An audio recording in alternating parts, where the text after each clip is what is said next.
Good afternoon, শুভ দুপুর। তোমরা সব কেমন আছো? আশা করি ভালো আছো। হ্যাঁ, এই দেখো দুপুরের লাঞ্চ নিয়ে চলে এসেছি। দেখো ভাত বাড়া হয়ে গেছে, সবার জন্য ভাত বাড়া হয়ে গেছে। আর কি হয়েছে দেখো, এই দেখো বললাম না জ্যান্ত মাছ আছে। এই জ্যান্ত মাছ পেঁপে আলুতে ঝোল হয়েছে।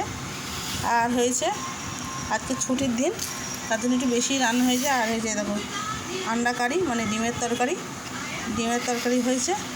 আর আর কী হয়েছে দেখো, সব রান্না হয়েছে আজকে সব। আর এই দেখো চিকেন, লাল চিকেন, এই দেখো লাল চিকেন, এই দেখো লেগ পিস। চিকেনের কালারটা কেমন হয়েছে সব কমেন্টে জানাবে। আজকে রেসিপি কেমন হয়েছে তাও সব কমেন্টে জানাবে। এই যে ভাত, মাছের ঝোল, ডিমের কারি আর চিকেন কেমন হয়েছে সব কমেন্টে যাবে। কেউ যদি খেতে চাও চলে আসো। টাটা, বাই বাই, সবাই ভালো থেকো।